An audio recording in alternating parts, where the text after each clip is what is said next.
mahuli tayo. Punta tayo ng LTO. Dahil ngayon na June 21, 2023.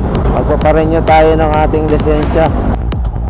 2,000 years later. At natapos na rin yung ating pagre-renew. Yung medyo malungkot lang dahil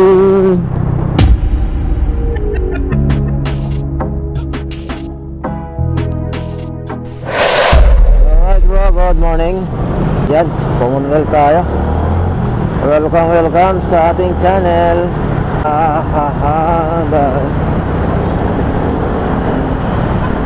Dito tayo sa motorcycle lane para makamahuli tayo. Alright, punta tayo ng LTO, Evergotisco Commonwealth Office. Dahil ngayon na June 21, 2023. Alam na, magpaparenew tayo ng ating lisensya. Tagal-tagal din, nasa 5 years. 5 years ko rin huling nagamit to eh. At sana nakuha natin yung 10 years validity. Kasi nakita ko wala naman tayong violation within 5 years eh. Pwede na! Dahil pinik natin dun sa sa LTO portal, LTMS portal ng LTO. Kasi pwede mo matignan dun kung may violation ka o wala eh. Okay. Eh wala namang nag-appear eh. Nice. Sa bagay, di naman tayo talaga nagkaroon ng violation with Paano masabi? sa loob ng 5 taon. Sana all. Ay, meron pala doon sa Quezon City, pero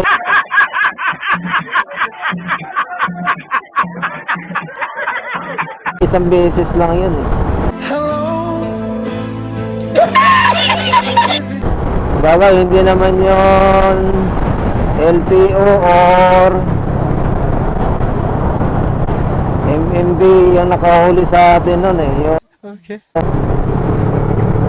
U-turn na may concrete barrier na nakaharang. Wala eh, nagmamadali kasi. Okay lang. Ganun talaga. Layo pala ng U-turn to. Sabi nila mas mabilis daw dito sa may Commonwealth eh.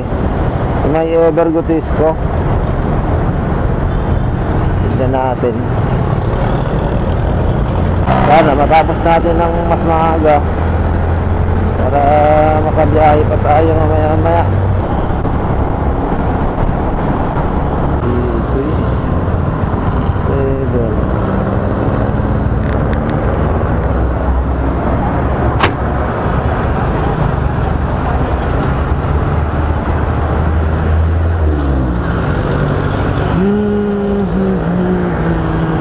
Noy! Noy! Saan pwede pumarada pa nagpunta ng LTO? Saan pwede pumarada? Saan pwede pumarada pag pupunta ng LTO? LTO? LTO? Diyan, sa Ever? Ha? Saan kaya sila pumaparada? Pastaran ka. Ha? Hindi, alam ko LTO, bukas yan eh. Sa unahan, meron doon. Salamat!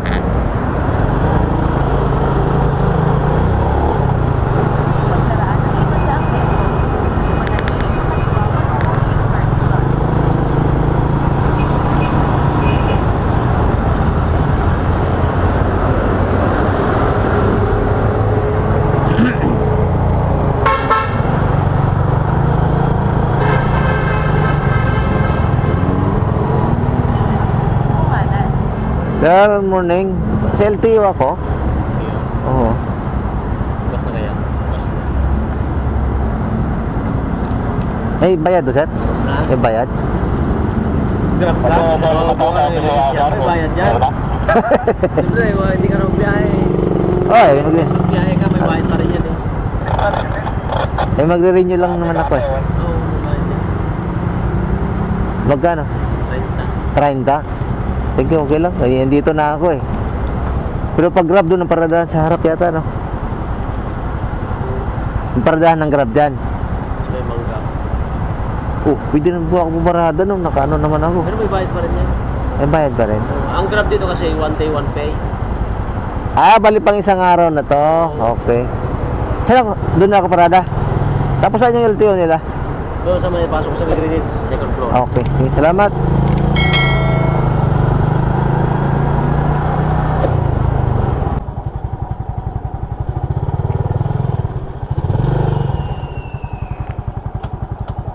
Two 2,000 years later.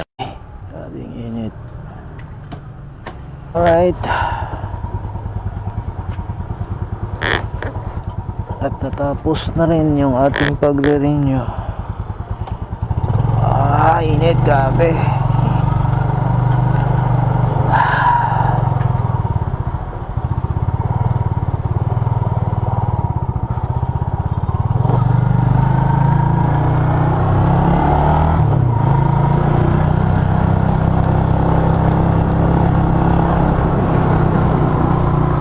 Gutisco, Commonwealth, Ever Gutisco.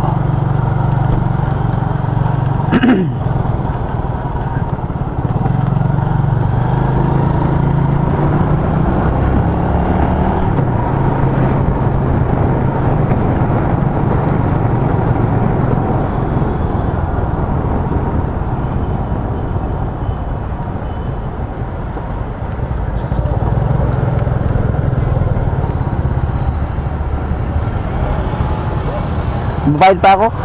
Bayad.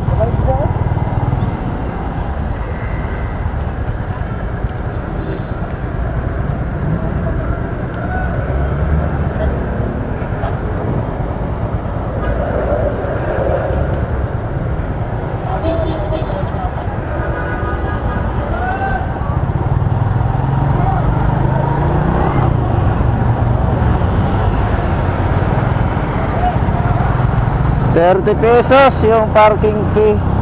Wala palang exempted yung kahit Grab rider ka.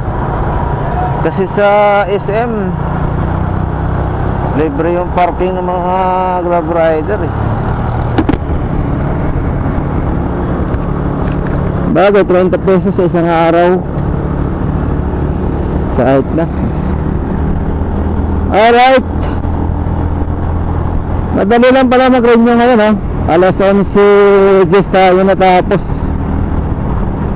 Nagsimula tayo ng 9:30. Okay, advice ko lang din sa mga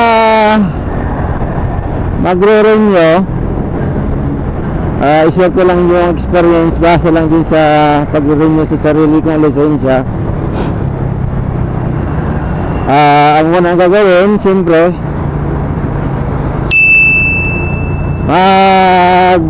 kukuha ka muna ng exam. Mag-login ka sa LTMS portal ng LTO. Then gagawa ka muna ng account. Magpa-registered ka. Sundan mo lang naman yung instruction dun sa pag pasok ka na dun sa LTMS portal.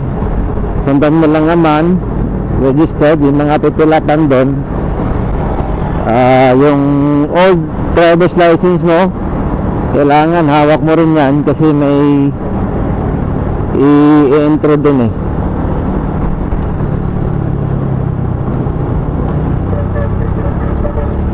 Siguro, lahat naman siguro, meron na rin Gmail. Kasi kailangan yun sa Gmail.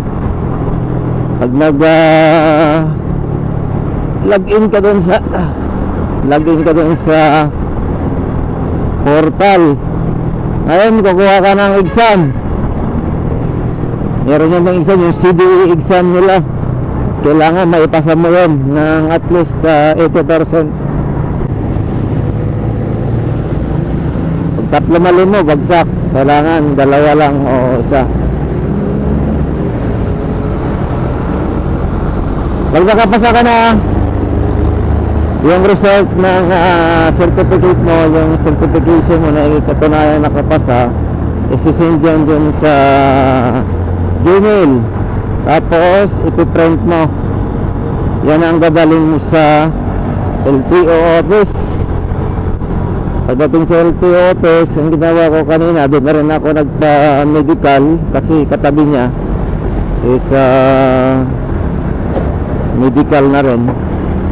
Yung chinik lang naman sa amin, yung mata lang naman eye test lang. Ang babayaran 600 pesos. Depende siguro sa clinic, di na siguro pareho, pero dito sa may Commonwealth 600 yung singil nila Ang alam ko iba, mas mura pa yata dyan. Basta yung clinic mo is accredited ng LTO. Madali lang, pagtapos na nakapagbayad, yan, print out din yung medical result.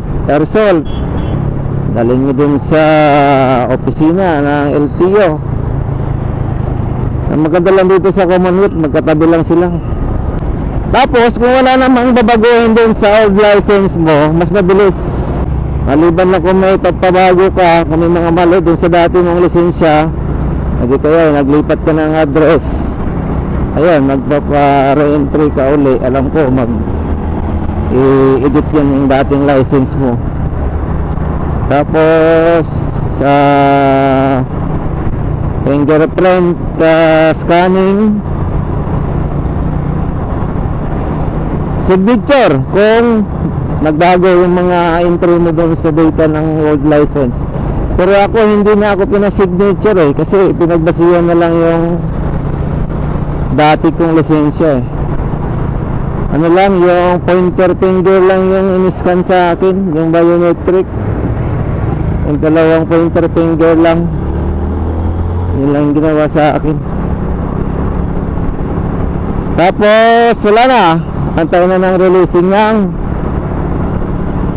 lisensya. Yung medyo malungkot lang dahil walang available na card, driver's license card, ang binigay lang yung papel. Pero yun, maswerte tayo at ang naibigay sa atin is 10 years 2023, kaya mag-expire yung ating lisensya sa year 2033. Pero doon sa binigay nilang papel na parang temporary license,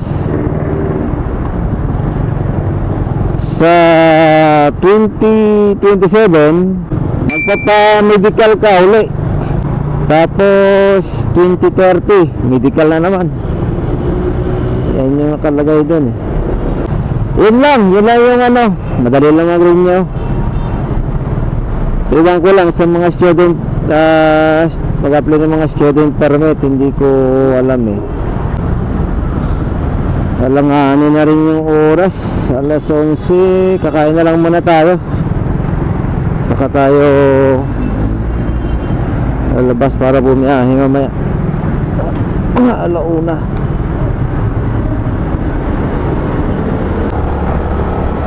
Alright bro, hanggang dito na lang muna yung video natin. Sana makakuha ka na ng konting idea kung paano renew ng lisensya. Kung may mga katanungan, pwede kayo mag-comment dito at sagot na kayo sa abot ng aking nalaman kung paano mag-renew base sa ating experience kanina. Alright,